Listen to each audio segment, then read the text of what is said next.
come to order, please. Go ahead and bring them in, please.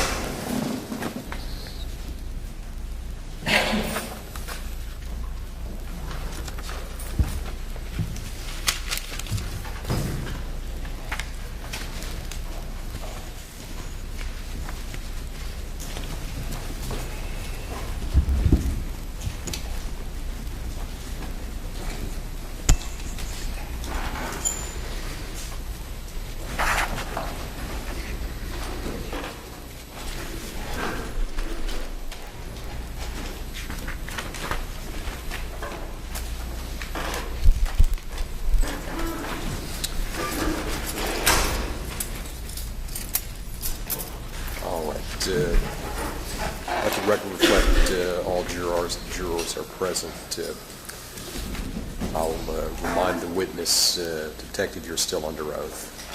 Mr. Hoskins. Thank you, Your Honor.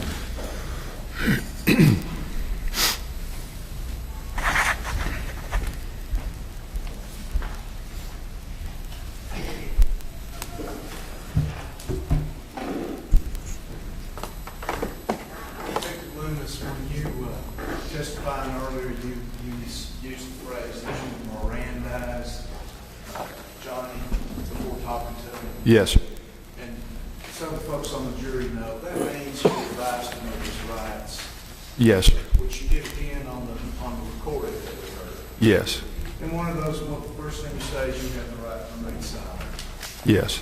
And you told Johnny that he had the right to have a lawyer with him. Yes. Consult with the lawyer. There at the scene, he didn't ask for a lawyer. He answered questions, didn't he? Yes, he did. And then when you went back to the sheriff's department and talked to him, we heard that after you told him those rights once again, he answered your questions for a good long while, didn't he? Yes, sir. And never did ask for a lawyer. No, sir.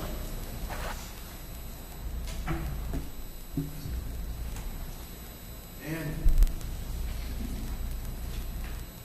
on the dispatch 911 tape, we heard Johnny talking about what had happened. The dispatcher was asking questions.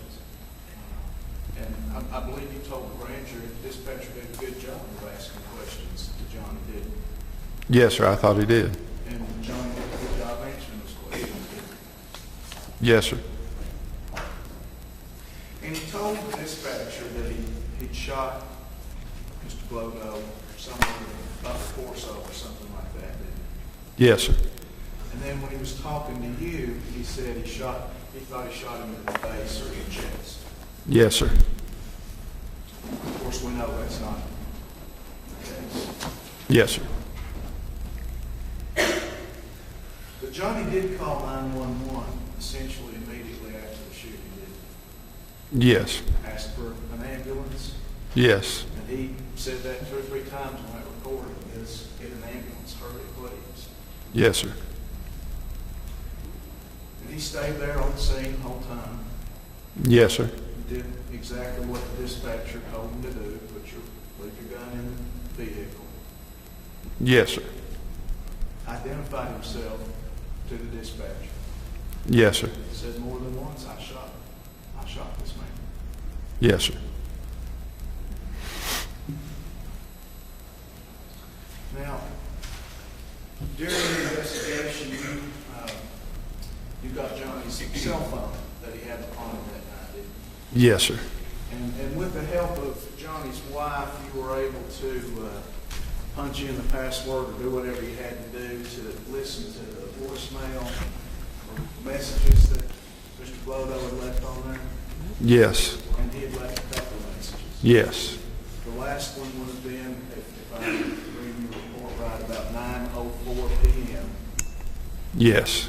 And he used a lot of, Glodo calling Johnny using a lot of vulgarity. Yes. We've heard about the Green River knife. That's that knife that's sitting there in front of you in that box. I forget what exhibit number it is, but it's made by the Green River Company, is that right? Yes. And you took possession, law enforcement took possession of Mr. Glover's vehicle that night, took it inventory, and went looked through it pretty carefully. Yes. Found also a butcher knife in that vehicle, Yes. and a lot of other things, a lot of beer cans. Yes, there were some beer cans. Now we heard Johnny's statement that he gave to you, the conversation you and Johnny had that night. It was a little bit hard to tell, but you were there in the room with him face to face when all that was going on. Yes. And as you told the grand jury, Johnny was remorseful and emotional that night, wasn't he? Yes, yes.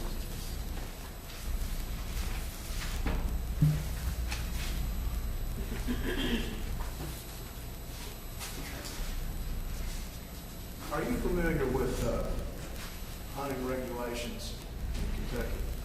Somewhat, yes. Do you know what the law is about how many shotgun shells you're allowed to have if you're squirrel hunting? Yes. And what is that? It has to be no more capacity of no more than 3. That's all.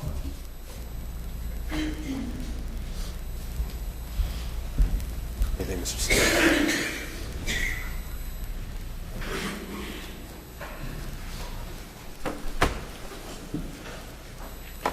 To follow up that question, how many shotgun shells does it take to kill me? 1.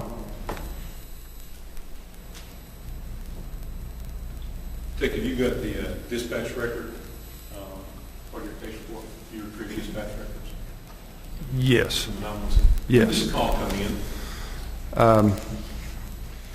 The only one I've got is where John Phillips called, and it came in at 10:12 p.m., 10:12:01. And as Mr. Kennedy explained yesterday, a couple officers, a couple dispatchers were working because I think Mr. Phillips' call came in at the same time as his wife's call came in. They both came in pretty close to the same amount of time. Pretty close, And yes. what time was it again?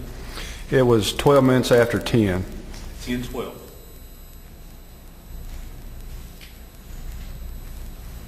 And talking to the conversation with Johnny, he said he went back over to Mr. Capp's residence. What time did he say he got there, approximately? After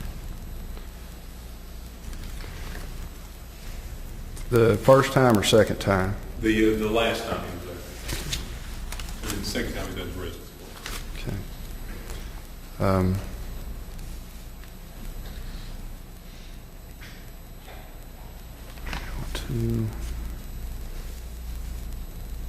Let me see here.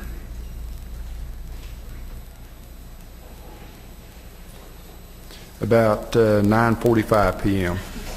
About 9:45.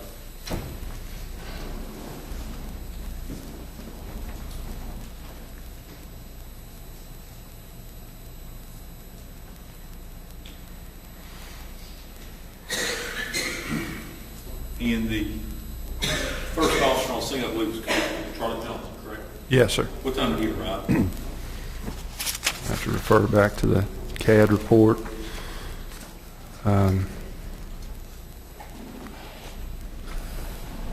At 10:18.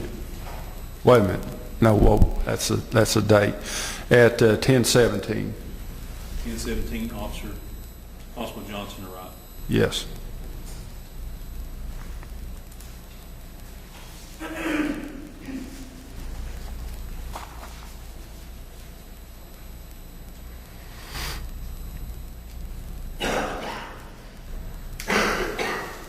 Nothing further.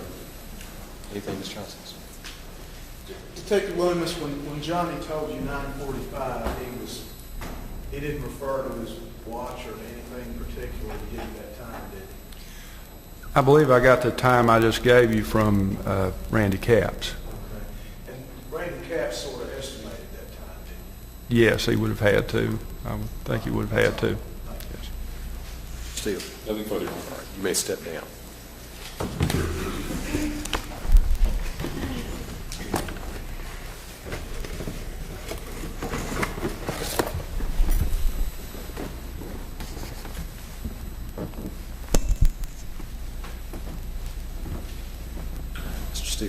Coach Jones? Yes.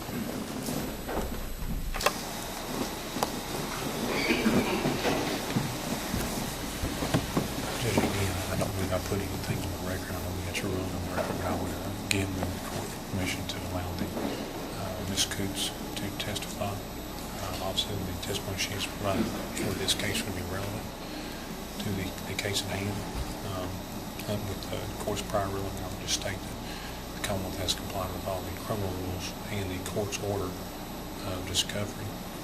And she was an unknown witness to us until lunchtime yesterday when the court recessed for lunch, which would have been after your opening statements, even after our first witness. When she said in my office it was not to interview her, I was talking to her husband when she voluntarily gave me information. So on that basis, I would request the court, even though we did not announce her as a witness in voir dire, she was unknown to us at the time that she had any relevant information. I would request the court permission to call her at this time. Mr. Hoskins.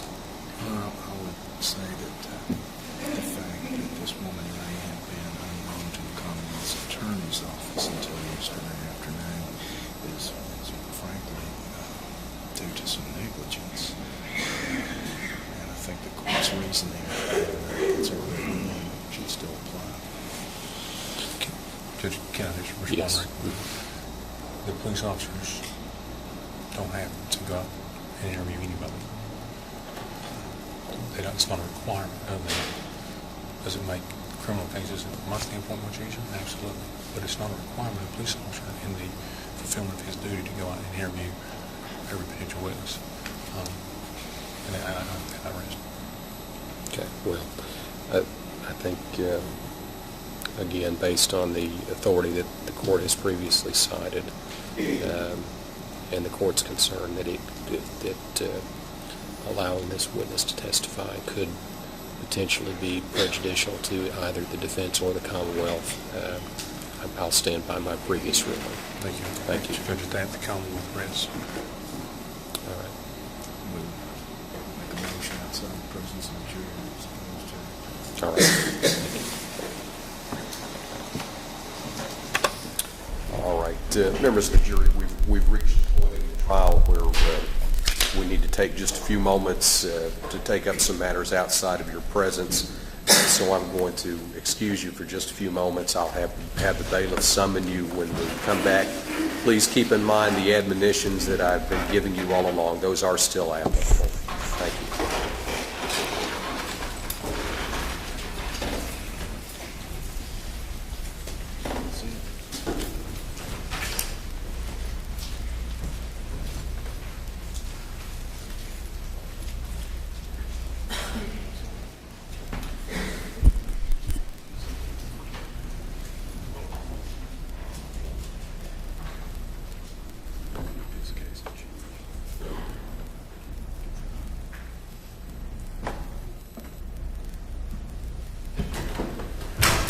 Mr. Hoskins.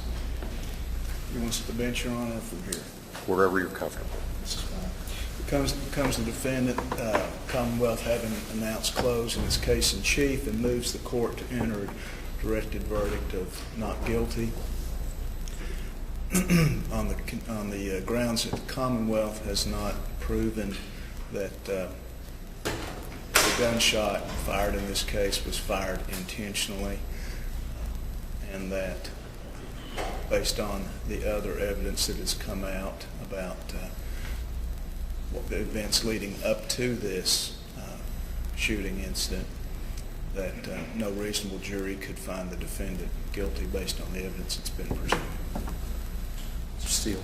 Is the evidence in the most favorable out of the Commonwealth to the non-moving party of the fired guy from the Supreme Court says that a reasonable jury could find this defendant guilty, and that the prior arguments between the defendant and Victor Phillips throughout the day would be his motive to kill him.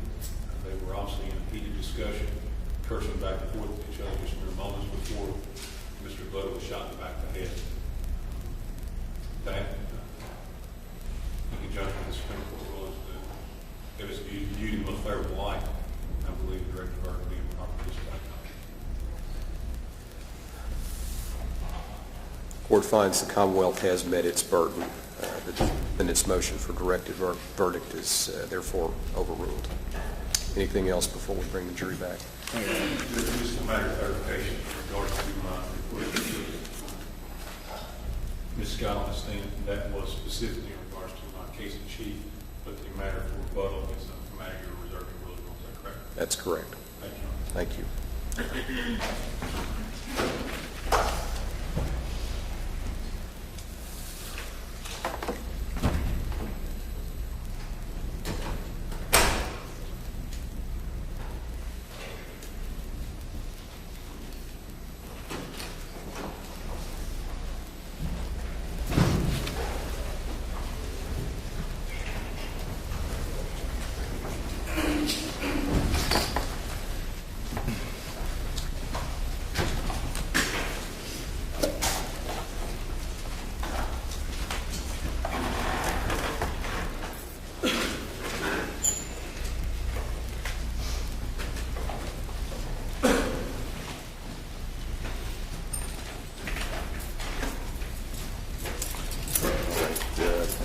Mr. Hoskins, you may call your first witness. Thank you, I'm going to call Jerry Bland.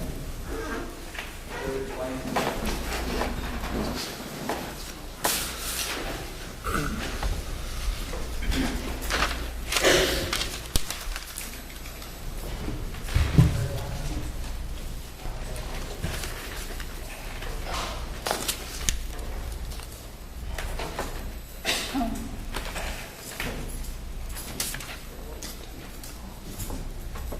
Sir, if you'll come before the clerk and be sworn, please.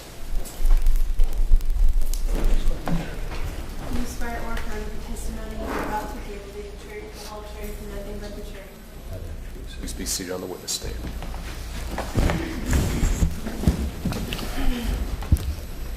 Tell us your name, please. Jerry Blanton. Mr. Blanton, where do you live? I live on 363 on Philpott Road. Here in Laurel County? Yes, sir. You know Johnny and Angie Phillips? Yes, sir. How long have you known them? About 15, 16 years. What kind of relationship do you have with Johnny? We're his best friends. Okay. What kind of things do you all do together? We maintenance our homes together. We hunted together. We fished together. You been in Johnny's home? Yes, sir. How often? Probably 2-3 times a week. Okay. Are you familiar with various guns that he's owned Yes, sir. during his lifetime? Yes, sir. Well, he's owned a lot of them. Pardon? He's owned a lot of them. Okay. Well, let me ask you just to reflect back on October of 2007, around the time that this incident happened that we're here for.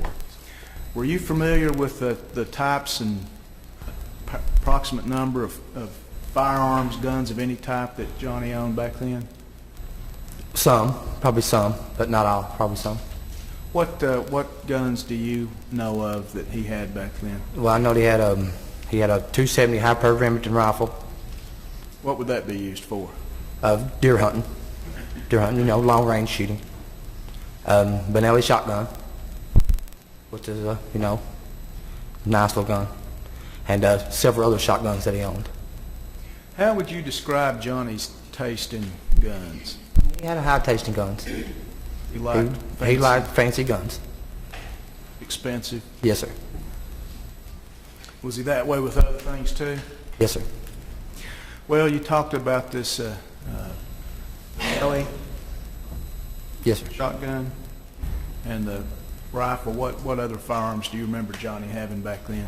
Well, he had, he traded in guns a little bit, so he had pistols and stuff.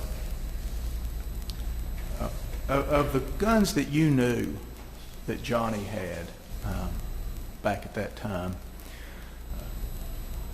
would the 12-gauge shotgun be the most appropriate to use for hurting somebody? I don't know. What would be? It'd be like a 270 if you just wanted to hurt somebody. Would you think did Johnny have firearms, handguns back then too? Yes, sir. Your Honor, my approach to witness. Yes. Good night.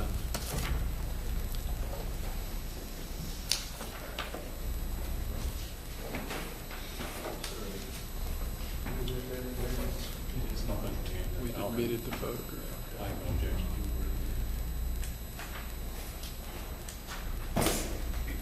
Blanton, I'm going to ask you to look at this item here.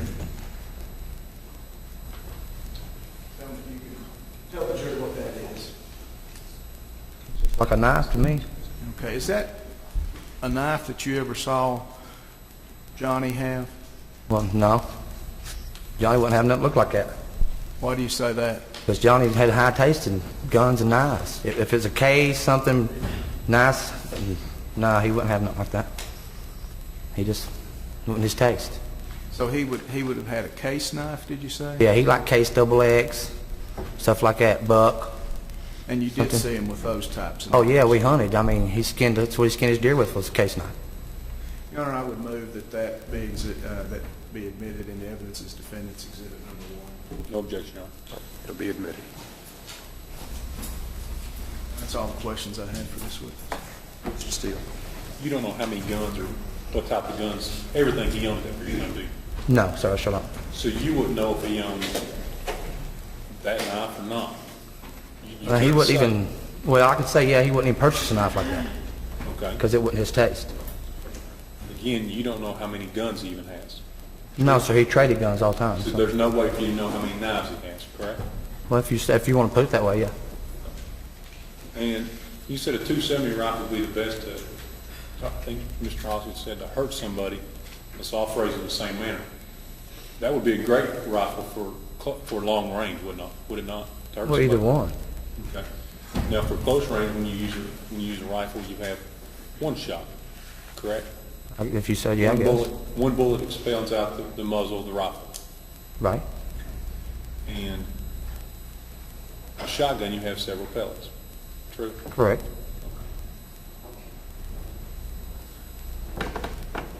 That's all I have, Your Honor. One question. Mr. Blanton, can I also see that exhibit, that shotgun in this?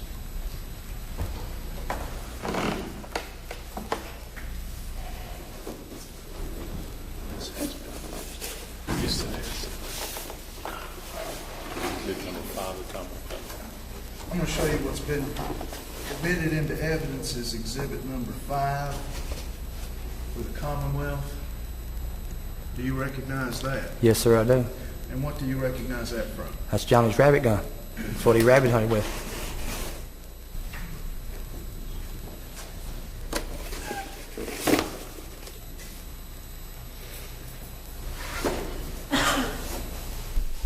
And you and Johnny hunted together frequently? Yes, sir. Would it be rare or would it be unusual for Johnny to have a shotgun in his vehicle during hunting season? No, it'd be rare not to have it in his truck. Rare for it not to have Yes, it sir. in his truck? He always had that gun in his truck. Thank you. That's all. Anything else, Mr. Steele?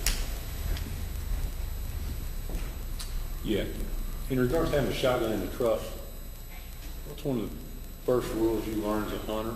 You take weapons into the field to hunt and weapons out of the field to hunt. Pardon, I don't understand. What do you mean? When you walk into the field, have you ever heard the statement, you walk in the field and then load your gun, and before you walk out, you unload your gun? Yes, sir. Common practice, is that what you guys typically hunted? Yeah, you had to around Gormart, but sometimes you might be accidentally leave one in. You never know. You know, I've got caught with a game warden before and had one in. Just so happened I knowed him and he let me eject the shell and let me go. Because you're not supposed to ride around with a loaded shotgun during hunting season. Your vehicle, No, sir, correct? you're not.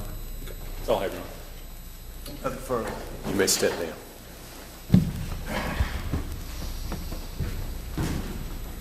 Your Honor, may this witness be excused? No objection, Your Honor. All right, yes, thank you.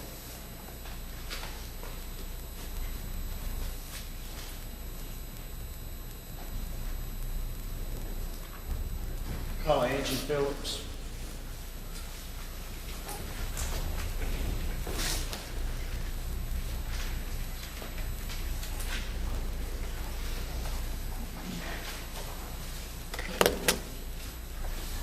And if you'll come before the clerk and be sworn, please. Swear or affirm to testify in your office to be the truth, the whole truth, and nothing but the truth.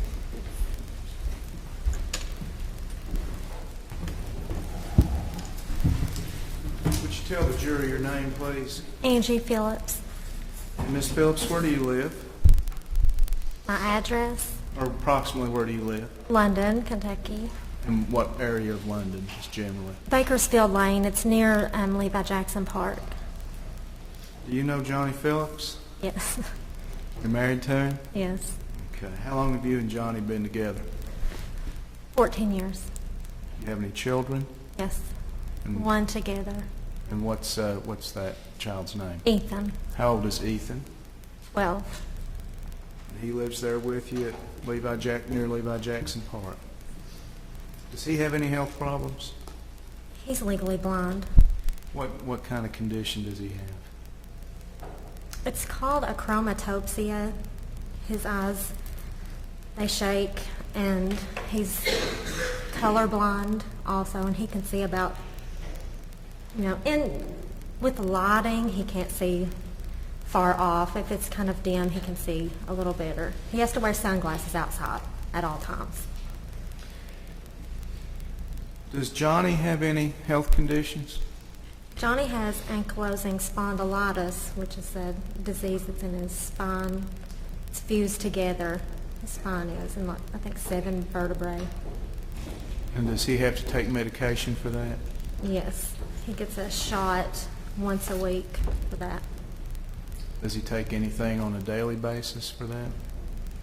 I don't know what he's taking right now at the jail. Pain medicine. Well, I'm going to ask you about what he was taking back in October of 2007. I know he was taking pain medicine. I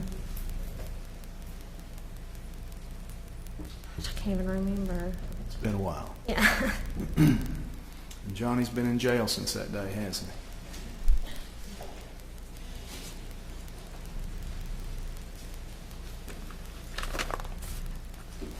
Miss Phillips, do you know where Randy Capps lives? Can you tell the jury where that is? What road he lives on? Ward Cemetery Road. How far is that from your house? Like 7-8 minutes. Okay. I don't know mileage. Do you know if there's a church on that road or not? If you were going directly from your house to Randy Capps' house, or if you're going directly from Randy Capps' house to your house, would you pass the church or not? You can go 2 ways. You can go that way, or you can go What would be the most direct way? by the church. You remember the day back in 2007 when Johnny was arrested? You remember the events earlier that day? A little. Tell the jury when you first saw Phil Glodo that day. I remember he called that morning about transferring a title to a boat, and then I guess the first time I saw him was around 4:30. And where was that you first At saw my him? house. Okay. Was your husband with him then? Mm-hmm. Had Mr. Glodo been drinking then? Do you know? Mm-hmm. What happened when your husband and Mr. Glodo arrived at your house? Johnny came in and went to bed. He'd gotten up I don't know, it was really early that morning, and he went to bed, and Phil had called Amy, his wife, to come and get him, and they came, or we were planning on having a cookout, but Johnny was tired and went to bed, so Phil called Amy, and she came over, and instead of leaving, though, they stayed for a while. And what did Mr. Glodo do while he stayed there at your house and your husband was sleeping? He sat outside on the patio. Did he do anything else while he was sitting out there? But he was drinking What was he drinking? beer. Do you know how many beers he had out there?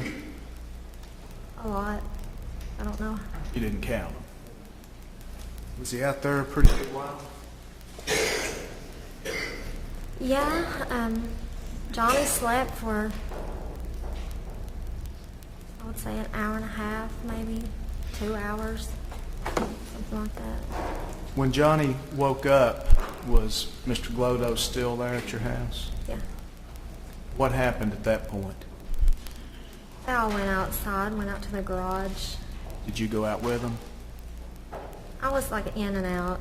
I was in the house with Ethan, and we were in and I just went in and out. Johnny wanted something to eat, and I took him some donuts and milk. Did y'all have the cookout that night? No. Why not? I don't know what happened. I just know that while Johnny was outside, he came in and said that they were going to leave, and he would be back in a little while. So did Johnny leave? Mm-hmm. And did the Glodos leave? After Johnny did. After Johnny left. Mm-hmm. Did Johnny leave on foot, or how did he leave your home? He was on the motorcycle when he left. How long was he gone? I don't know, 30 minutes, maybe half an hour. And when he came back to your house that evening, was anybody else there? Just me and Ethan. Pardon? Just me and Ethan. Okay. What happened after that, after Johnny came back on his motorcycle? The motorcycle, we had just got it there. It wasn't ours, it was a friend's, and Johnny wanted to take me for a ride on it, so we rode to McDonald's and got Ethan some food and brought it back to him. After you took Ethan his food, what did you do? Rode to Randy's. Who rode to Randy's? Me and Johnny did. And what vehicle did you ride to get there? The motorcycle. When you got to Randy's house, who are you talking about exactly, Randy? Randy Caps. And that's the house you talked about being on Ward Cemetery Road.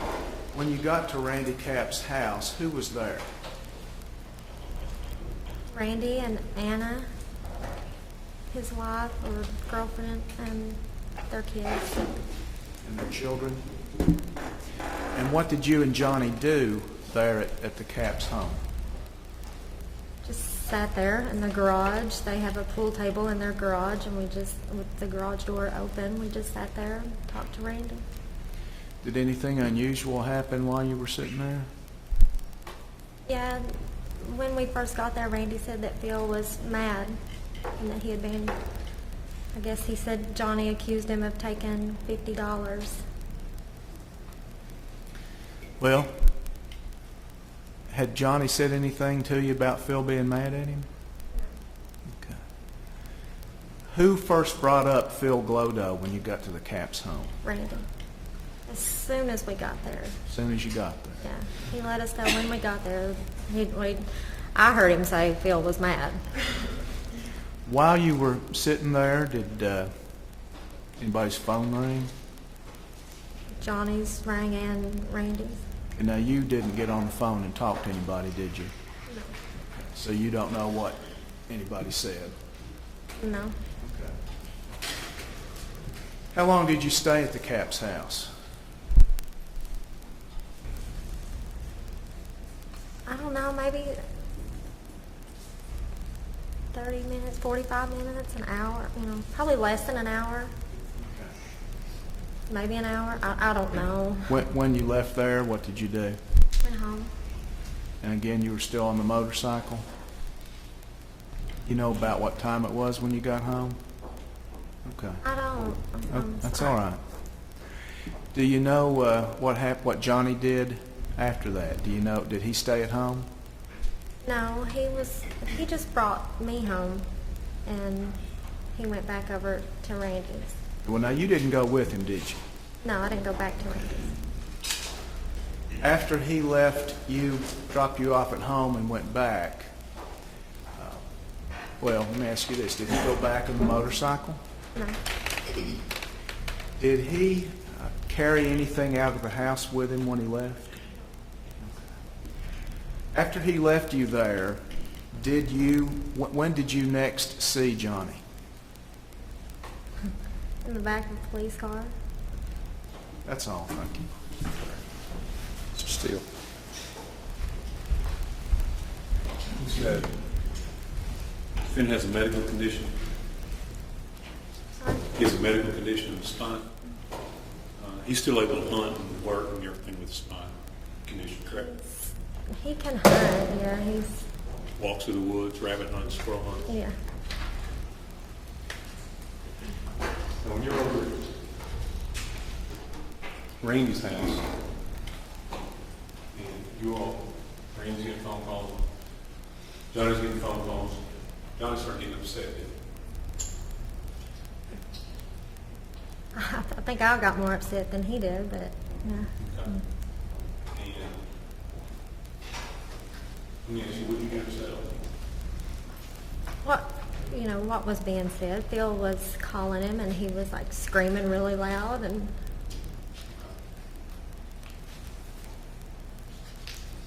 Do you know anything what this was over? no, I mean, $50. Phil was mad because Johnny had asked him, did he take $50? And it was missing out of the garage, correct? I don't know where it was missing from. You made a statement over there, you took Johnny and said Phil could have taken it, he was on the front porch.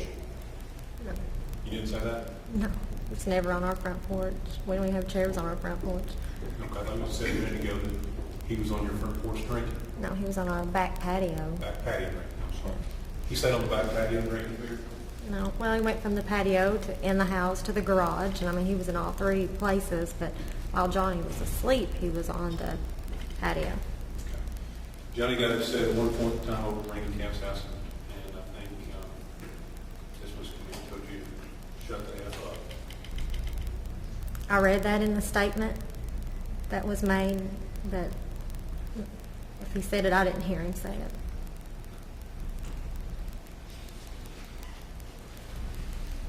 Now, when you saw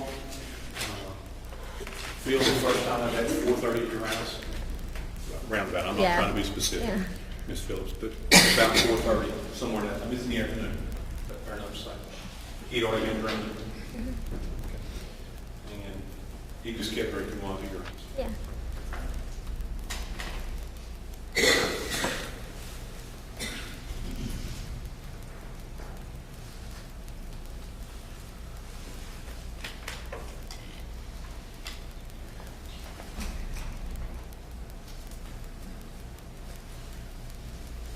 You did call 911?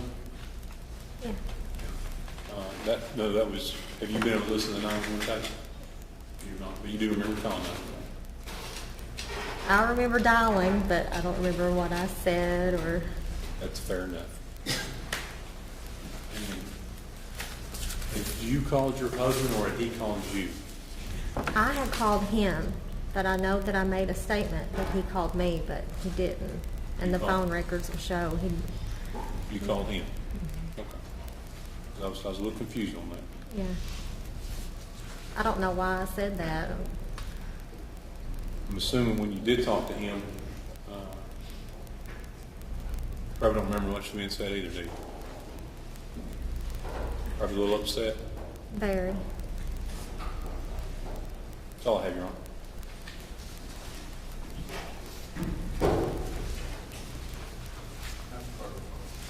You may step down.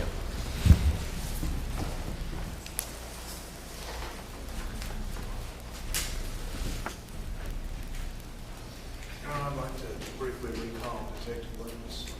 All right.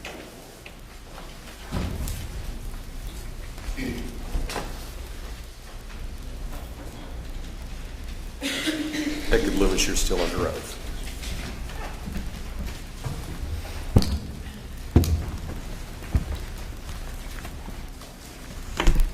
Detective Loomis, you remember when you went before the grand jury in this case, and how much attorney asked you about Johnny Phillips and says, was he totally alcohol and drug free that night? I don't remember that specific question, no, sir. But if I said that the grand jury transcript says that Mr. Evans asked you, Phillips, was he totally alcohol and drug free, and your answer was, as far as I can tell, Because you don't have any recollection, you didn't see any No, indication Johnny was drinking or... No, sir, I didn't smell any alcohol or see any sign of intoxication, impairment. Told the grand jury that you didn't see any indication of alcohol or drugs on him. He seemed to be straight. Yes, sir. That's all. Mr. Steele.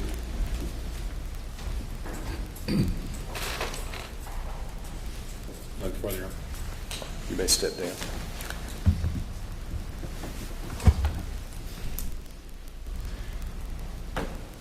Reproach, Your Honor. Yes.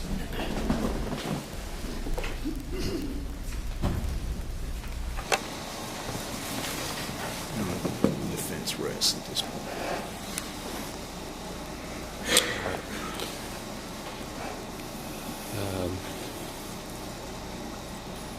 You can offer any rebuttal? I will, Judge. It's going to be on Detective Loomis, but it wasn't in regards to the direct questions he asked him, so I didn't want to get into it. I probably should have just approached and just asked him. So he didn't have objection, but I just know he's got more witnesses, and I just called him later. But, you know, you might as well be one question. I'm sorry. I've got one question for you. Okay. It's in regards to, it's in regards to hunting season. It wasn't rabbit hunting season, October 17th. It hadn't come in yet, so that's going to be the extended run. Question. Court can take judicial notice of rabbit and squirrel season. Johnny never said anything about rabbit hunting. He called that his rabbit gun. During rabbit season, he always had a gun like that in the vehicle. Do you mind if we take a short recess, John? Okay, why don't we do that? All right, members of the jury, we're at a point now where we're going to take a brief recess. Please keep in mind the admonitions that I've given you several times.